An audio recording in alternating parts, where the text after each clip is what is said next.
بسم الله الرحمن الرحيم أو يوبقهن بما كسبوا ويعفو عن كثير ويعلم الذين يجادلون في آياتنا ما لهم من محيص فما أوتيتم من شيء فمتاع الحياة الدنيا وما عند الله خير وأبقى للذين آمنوا وعلى ربهم يتوكلون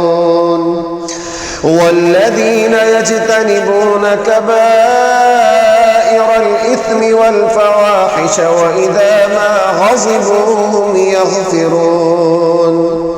والذين استجابوا لربهم وأقاموا الصلاة وأمرهم شورى بينهم ومما رزقناهم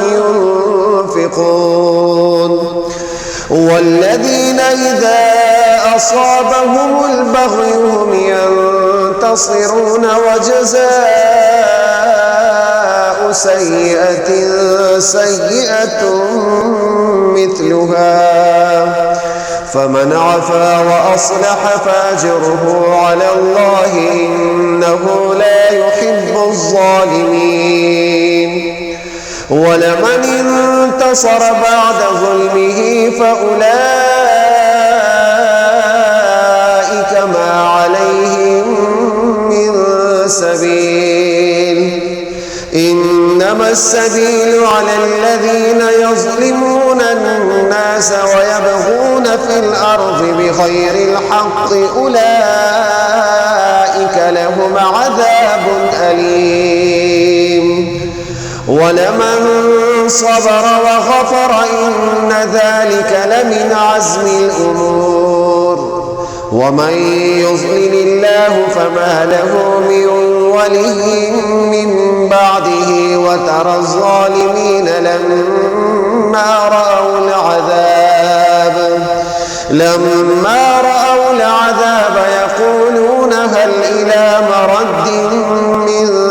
سبيل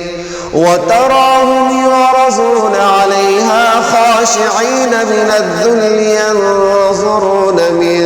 طرف خفي وقال الذين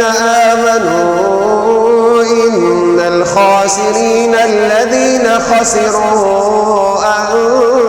أنفسهم وأهليهم يوم القيامة ألا إن الظالمين في عذاب مقيم وما كان لهم من أولياء ينصرونهم من دون الله ومن يضلل الله فما له من سبيل استجيبوا لربكم من قبل أن يأتي يوم لا مرد له من الله ما لكم من ملجأ يومئذ وما لكم من نكير فإن أعرضوا فما أرسلناك عليهم حفيظا إن عليك إلا البلاغ وإنا إذا أذقنا الإنسان منا رحمة فرح بها وإن تصبهم سيئة بما قدمت أيديهم فإن الإنسان كفور لله ملك السماوات والأرض يخلق ما يشاء يهب لمن يشاء إناثا ويهب لمن يشاء الذكور أو يزوجهم ذكرانا وإناثا